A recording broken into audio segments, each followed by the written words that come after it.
I'm going to continue, as I said, this month with the wilderness experience. We're going to look at Joseph, which is in Genesis 36:37. And we all know the story of Joseph. And he had the wonderful coat, multicoloured coat. He had the dreams, and he shared the dreams with his brothers. And they were getting a little bit humpy because Joseph was the apple of his dad's eye. But he also was a grass. He was a grass. He was a tale teller. He told tales on his brothers. So in modern terms, he was a little snitch. We could use stronger language, but we're in church, we'll keep it clean. Let's just say he was a grass. And on top of that, you've got this grass coming telling you that you're going to be governor over you. Telling his brothers, I've had a dream, I'm going to be the boss. And you lot are going to do as you're told, and he's the youngest. I mean, the man's, he's not just a grass, he's foolish. But I termed it foolish pride. Youthful, foolish pride. He was youthful, he had pride which made him speak foolishness. He spoke the truth because he had the dreams and he was prophesying, but through his youthful pride he was being foolish. And that foolishness drove him into the wilderness. Sometimes your own foolishness will drive you into the wilderness. It's not that you haven't seen from God, it's not that God has not spoken, but there's something in you which is not in the right place. Something in your heart, your spirit, your soul, which is not in the right place. It could be pride. It could be rebellion. It could be unforgiveness. There's something there. God has spoken, and at the end you'll probably see that what you had at the beginning has come to pass, but you've had to go on a journey like Joseph to get there. Because of that youthful pride, God has allowed things to happen to Joseph. So his brothers have thrown him into the pit. Then one of them has a bit of a conscience and he says, come on, do we really want to do this? You know, we're going to meet God, it's going to look a bit bad, let's just sell him. But God made it so that them slave traders were coming by exactly at that time. I mean, that's not coincidence. That's a big coincidence if it is. And they've sold him, which has saved his life because God has a purpose for your life. The devil may try and take it, but God doesn't allow it because there is a purpose for your life. There is a purpose in the will of God. That's why you're here. There's something that you have to do. So he's taken into slavery. The second part of his journey is the wilderness of slavery. He's had the pit. Now bear in mind, in the pit, Joseph could have had a real bad attitude. Because when you're in the wilderness, how you look at it will determine how long you're going to be staying in there. But he knew God, he'd had the dreams, God knew he could speak to him. And he hadn't given up on his God, who he's brought out, he's taken into slavery. When he's put into Potiphar's house, and I know that he had God because Potiphar turned around and said, but he is blessed by his God. He could see his God, Joseph's God. Potiphar could see it in Joseph, in the way that he was, in his mannerism, his integrity, his character, his loyalty, everything about him. He said, truly, this man is blessed. This is in slavery. This is in the wilderness. But he's still blessed. God was still with him. How many of us think God has given up on us when we're in the wilderness? And we must blame God because we're sitting somewhere that's a bit tough. But if we're really honest, it's our own fault. It's our own fault. God doesn't make that wilderness, he allows you to go into it. You're hearing me well. He allows you to go into it. It's not what he wants. It's not what he's made. It's what he's allowed because of your own imaginations, because of your own thoughts, because of your own pride, because of your own rebellion. But he has to get you to the place what he put the purpose in for you to do, for his will to be done. He has to get you to that place. Because once he's spoken, it shall what? Come to pass. If God has spoken your existence, your life, then it has to come to pass. It has to. I know without a shadow of a doubt, God called me to be a missionary. He called me to be a director of all missions for CLF. I have no doubt one day that's what I'm going to be. For all missions in Africa, for CLF, I will be in charge of all the missions.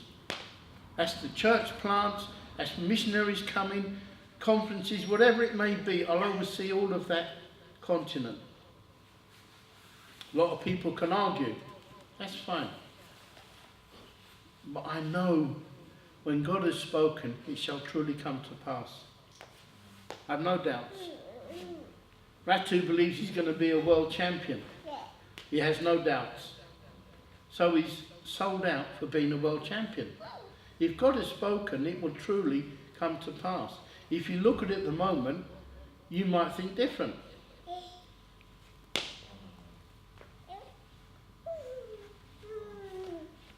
You can't look at your circumstances and let that be who you are. Joseph didn't do that. Wherever he was, he knew that God was going to be with him and was with him. And he was full of leadership, full of joy, full of getting the job done. Wherever. Because he's gone from the slavery into the palace, into the prison. From the palace to the prison. Think about this. Everything's going fantastic. Then the governor's wife comes. She's not interested in your anointing. She's not interested in your love for God. She's not interested in your knowledge of God's Spirit and how awesome she is. All she's interested is, I want your body. End of story. Finished. And unfortunately, he was in a house with someone that had no spiritual understanding. All she was going to do was destroy him. Destroy him. And he ran, but she had his cloak. And she used that. He's just raped me. He tried to rape me, look. And he's put in prison. And in the prison, even the head of the prison, he's put in the king's prison, not the common general prison, in the king's prison. Even in the wilderness, he's put in the best wilderness, you could say. And the head of the prison gave him all the control. So he really wasn't even in prison. He gave him control of the prison. That's what's happened. Even in the wilderness, God can still use you. And you're learning something. Joseph had to learn something in that prison. He wasn't learning it when he came from slavery into the palace. There's something more he had to learn. He had to learn that even though people have done you wrong, you can still walk with them, bless them, lead them and love them. You had to love people. So he had to be put into some place which was grotty, which was horrible, which was undeserving. He didn't complain. The master didn't take his side, which was the truth. He put him in prison, but he didn't complain. A bit like Christ on the cross. I think then it was the baker and someone else they brought in, the wine taster, and they had a dream. He told them what their dream meant, and one died and the other one lived. And it was the other one that lived that when he was released, Potiphar had a dream, and Joseph was called out and he gave him the answer to the dream. And in actual fact, look at that. God has taken him out of that wilderness and used him to prophesy on this dream and actually bring the man with the dream into the prophecy. Because it was said all them years ago in his original dream that his father and his brother would come under him and he would be above them.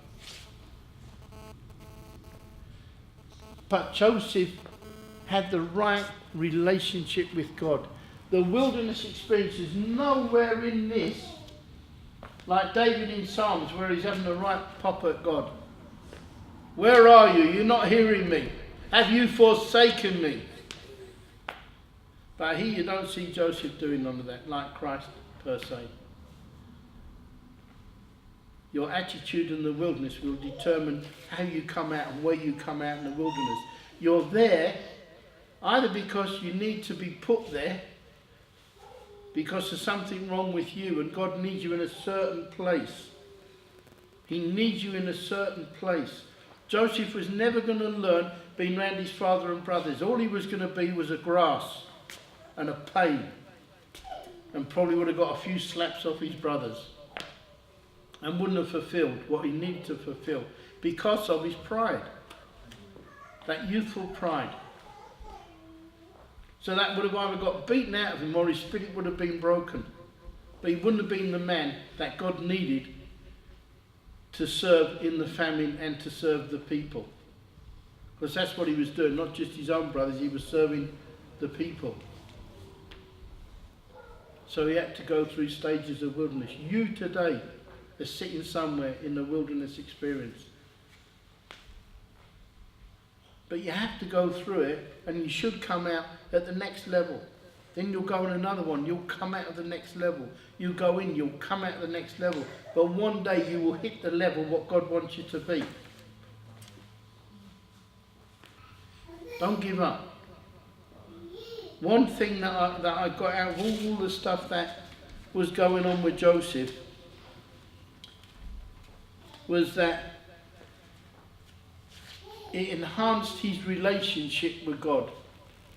Joseph's relationship with God was enhanced. It means it was made bigger, it was made stronger, it was made better. All because of his attitude in the wilderness.